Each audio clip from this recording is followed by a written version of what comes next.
رسول اللہ صلی اللہ علیہ وسلم نے فرمایا کیا تو گواہی دیتا ہے کہ میں اللہ کا رسول ہوں؟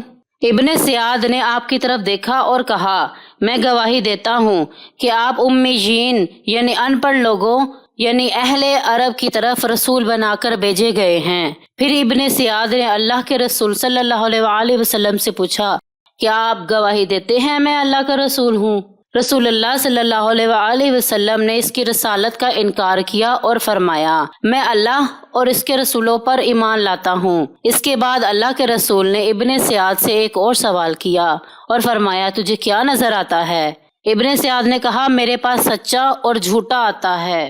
رسول اللہ صلی اللہ علیہ وسلم نے فرمایا پھر تو معاملہ تجھ پر خلط ملط ہو گیا۔ پھر رسول اللہ صلی اللہ علیہ وسلم نے فرمایا میں نے تجھ سے پوچھنے کے لیے دل میں ایک چیز چھپا رکھی ہے، یعنی کہ میں نے اپنے دل میں ایک لفظ سوچ رکھا ہے، تم اسے معلوم کرنے کی کوشش کرو وہ کیا ہے۔ اللہ کے رسول صلی اللہ علیہ وسلم نے اپنے دل میں دخان کا لفظ چھپا رکھا تھا۔ ابن سیاد نے دخان کہنے کی کوشش کی لیکن اسے یہ لفظ ادا کرنے کی توفیق نہ ملی، اس لیے اس نے دخان کے بجائے دخ کہہ دیا۔ دراصل ابن سیاد کے پاس کچھ جن تھے جو اس سے چیزوں کی خبر دیتے رہتے تھے۔ جن بھی اس لفظ کو صحیح معلوم نہ کر سکے جو نبی اکرم محمد صلی اللہ علیہ وسلم کے دل میں چھپا ہوا تھا۔ ابن سیاد نے کہا وہ دخ ہے۔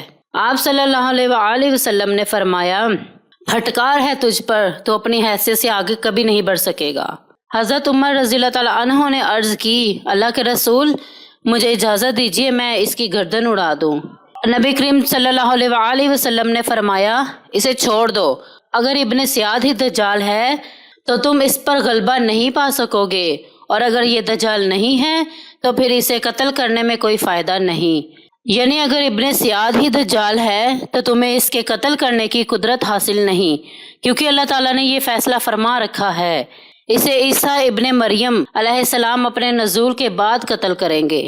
سالم بن عبداللہ بن عمر کہتے ہیں کہ میں نے عبداللہ بن عمر رضی اللہ تعالیٰ عنہ کو یہ کہتے سنا کہ اس کے بعد رسول اللہ صلی اللہ علیہ وسلم ابی بن کعب انصاری کے ہمراہ کھجوروں کے اس باغ کی طرف چلے گئے جس میں ابن سیاد رہتا تھا۔ نبی کریم صلی اللہ علیہ وسلم کھجور کے پتوں کے پیچھے چھپتے چھپتے اس باغ میں داخل ہوئے۔ آپ خفیہ طریقے سے اس کی طرف بڑھ رہے تھے تاکہ اس سے قبل کہ وہ آپ کو دیکھ لے آپ اس کی باتیں سن لیں۔ آپ صلی اللہ علیہ وسلم نے دیکھا کہ وہ کمبل اوڑھے ایک بچھونے پر لیٹا ہوا ہے اور منہ میں کچھ بڑبڑا رہا ہے۔ ابن سیاد کی ماں نے رسول اللہ صلی اللہ علیہ وسلم کو درختوں کے پیچھے چھپ کر آتے ہوئے دیکھ لیا اور کہا ارے صاف، یہ اس کا نام تھا، یہ ابن سیاد کا نام تھا۔ اس کی ماں نے کہا ارے صاف، یہ تو محمد صلی اللہ علیہ وسلم ہیں۔ یہ سنتے ہی ابن سیاد اٹھ بیٹھا۔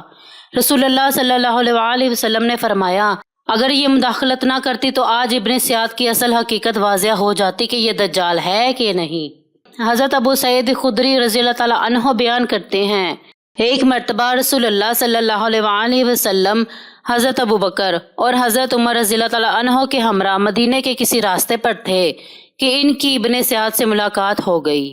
نبی کریم صلی اللہ علیہ وسلم نے ابن سیاد سے سوال کیا کیا تو گواہی دیتا ہے میں اللہ کا رسول ہوں؟ ابن سیاد نے کہا کیا آپ گواہی دیتے ہیں کہ میں اللہ کا رسول ہوں؟ رسول اللہ صلی اللہ علیہ وسلم نے پھر اس کی رسالت سے انکار کیا اور فرمایا میں اللہ پر، اس کے فرشتوں پر اور اس کی کتابوں پر ایمان لاتا ہوں۔ پھر آپ صلی اللہ علیہ وسلم نے پوچھا تجھے کیا نظر آتا ہے؟ ابن سیاد نے کہا مجھے پانی پر ایک تخت نظر آتا ہے۔ رسول اللہ صلی اللہ علیہ وسلم نے فرمایا تجھے سمندر پر تخت ابلیس نظر آتا ہے تو اور کیا دیکھتا ہے؟ ابن سیاد نے کہا مجھے دو سچے اور ایک جھوٹا یا دو جھوٹے اور ایک سچا نظر آتا ہے۔ رسول اللہ صلی اللہ علیہ وسلم نے سوچا شیطان کے اس کے پاس آنے کی وجہ سے اس پر معاملہ خلط ملط ہو گیا ہے، اسے چھوڑ دو۔ حضرت ابو سعید خدری رضی اللہ تعالیٰ عنہ بیان کرتے ہیں ایک مرتبہ ہم حج یا عمرے کے سفر پر روانہ ہوئے۔ ابن سیاد بھی اس سفر پر ہمارے ساتھ تھا۔ جب ہم نے ایک جگہ پڑاؤ ڈالا تو لوگ ادھر ادھر پھیل گئے، میں اور ابن سیاد تنہا رہ گئے۔ اس کے بارے میں جو باتیں مشہور تھیں ان کے باعث میں شدید وحشت میں مبتلا ہو گیا۔ اس نے اپنا سامان اٹھایا اور میرے سامان کے قریب لا کر رکھ دیا۔ میں نے اس سے کہا دیکھو گرمی بہت شدید ہے، بہتر ہے کہ تم اپنا سامان اس درخت کے نیچے رکھ دو۔ اس نے ایسا ہی کیا۔ ابن سیاد نے اپنا سامان ابو سعید سے دور اس درخت کے نیچے رکھ دیا جو تھوڑی ہی دور تھا۔ تھوڑی ہی دیر گزری تھی کہ بکریوں کا ایک ریوڑ ہمیں دکھائی دیا۔ ابن سیاد اٹھا اور جا کر بکریوں کے دودھ سے بھرا ہوا ایک بڑا برتن لے آیا۔ کہنے لگا ابو سعید پیو۔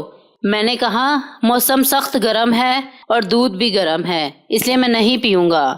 دراصل میں اس کے ہاتھ سے کچھ لینا اور پینا پسند نہیں کرتا تھا۔ ابن سیاد نے کہا ابو سعید لوگ میرے بارے میں جو باتیں کرتے ہیں، یعنی لوگ مجھے دجال بتاتے ہیں، اس پر میرا جی چاہتا ہے کہ میں کسی درخت سے رسی لٹکا کر خود کو پھانسی دے لوں۔ اے ابو سعید، رسول اللہ صلی اللہ علیہ وآلہ وسلم کی حدیث کسی اور پر مخفی ہو تو ہو لیکن تم انصار سے وہ پوشیدہ نہیں ہے۔ ابو سعید تم تو حدیث رسول اللہ صلی اللہ علیہ وآلہ وسلم کا سب سے زیادہ علم رکھنے والے ہو۔ کیا اللہ کے رسول نے یہ نہیں فرمایا تھا کہ دجال بانجھ ہوگا، اس کی اولاد نہیں ہوگی، جبکہ میری اولاد مدینہ میں موجود ہے؟ کیا اللہ کے رسول صلی اللہ علیہ وآلہ وسلم نے یہ نہیں بتلایا کہ دجال مدینہ اور مکہ میں داخل نہیں ہو سکے گا، جبکہ میں مدینہ سے آ رہا ہوں اور مکہ جا رہا ہوں؟ حضرت ابو سعید رضی اللہ تعالیٰ عنہ کہتے ہیں کہ میں اس کی باتیں سن کر اسے معذور مان لیتا۔ اتنے میں ابن سیاد نے کہا اللہ کی قسم میں اچھی طرح جانتا ہوں دجال کی جائے پیدائش کون سی ہے اور وہ اس وقت کہاں ہے۔ ابو سعید کہتے ہیں میں نے کہا تمہارے لیے دن بھر ہلاکت اور بربادی ہو۔ ویورز، آج کی ویڈیو یہیں تک، اس کا باقی حصہ میں انشاءاللہ اگلی ویڈیو میں آپ کو بتاؤں گی۔ امید ہے آپ سب کو میری یہ ویڈیو پسند آئی ہوگی۔ میری ویڈیو کو لائک اور شیئر کریں۔ ملتے ہیں اگلی ویڈیو کے ساتھ، تب تک کے لیے اللہ حافظ۔